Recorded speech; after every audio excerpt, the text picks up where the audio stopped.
अस्सलाम वालेकुम। City 5 news से मैं हूं शुना। खबर शामिल करते हैं। District police officer captain retired Nusrat furrows की मंशियात फरोशों के किला कहमा की खुसूसी हदायत पर अमल दरामद करते हुए SHO थाना कोटली लोहारा अख्तर महमूद चिमा की निगरानी में कोटली लोहारा के रिहायशी मंशियात फरोश मुलजिम को इसी वक्त खुफिया इत्तला मिलने पर छापा मारकर गिरफ्तार किया।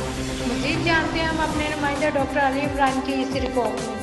District police officer captain retired Mustansar furrows की मंशियात फरोशों के कुल कमा की खसूसी हदायत पर अमल दरामद करते हुए SHO थाना कोटली लोहारा अख्तर महमूद चीमा की निगरानी में कोटली लोहारा के रहायशी मंशियात फरोश मुलजम को इस वक्त खुफिया इत्तला छापा मारा गया गिरफ्तार किया गया जब ASI मोहम्मद इब्राहिम, कांस्टेबल वकार अब्बास और कांस्टेबल मोहम्मद हालत खरोटा रोड पर गश्त पर ममूर थे कि खुफिया तला पर मालूम हुआ कि मुलजम थाना कोटली लोहारा के लक्सदे चक रोड पर मंशियात फरोश करने के सिलसिला में खड़ा है कि पुलिस ने फौरी कार्रवाई करते हुए मुलजम को रंगे हाथों गिरफ्तार कर लिया, जबकि पुलिस ने मुलजम के कब्जा से 1340 ग्राम मंशियात बरामद करके मुलजम के खिलाफ 9C का मुकदमा दर्ज कर लिया। कैमरामैन टीम के साथ doctor Ali Imran, city 5 news Sialkot.